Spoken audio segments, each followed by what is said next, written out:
After almost 5 years as head of the Veterans Administration, we have heard and have been reporting that Eric Shinseki, the general, is out, resigning after an Oval Office meeting with the President of the United States. Mr. Obama just a few moments ago detailing that meeting and his decision, vowing to press forward and try to get the veterans the health care that they need and deserve for those who have so bravely served this country. But the VA scandal is growing. 42 medical centers now apparently implicated, as the Inspector General's report detailed long wait times in Phoenix and elsewhere. Ed Henry, chief White House correspondent, is with us now. Ed, what was striking about the news conference was that the president said this was, in his words, Rick's decision. The general's decision. The president didn't do a Harry Truman and fire him.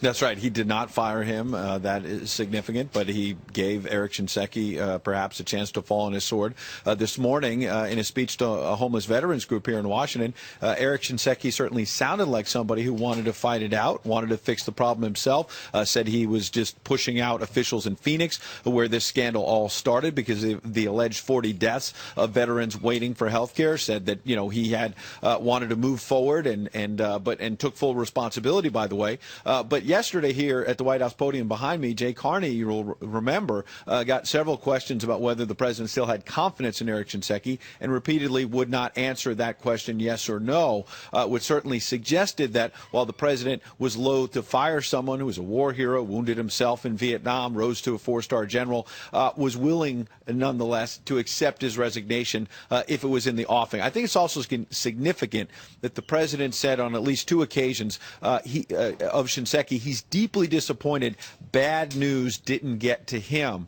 Specifically, the president leaving out why bad news in this case about these alleged deaths and whatnot did not get to him either in the Oval Office. That has been a criticism of this president in terms of his management style, whether it's in the IRS scandal, the HHS healthcare.gov rollout, that the bad news didn't get to him.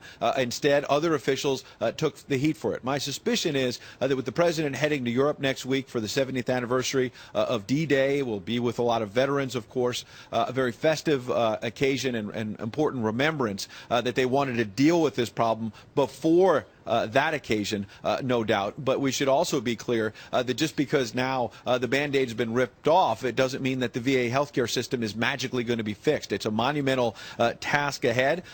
Look, the president also, when asked about whether there'll be criminal charges, said that's up to the Justice Department. So, yeah, this is a scandal, people being fired, people resigning. But at the end of the day, people may go to jail as well, Eric. Yeah, and General Shinseki has, of course, been highly thought of and respected in Washington despite what's happened. Ed, always good to see you. Thank you. Good to see you.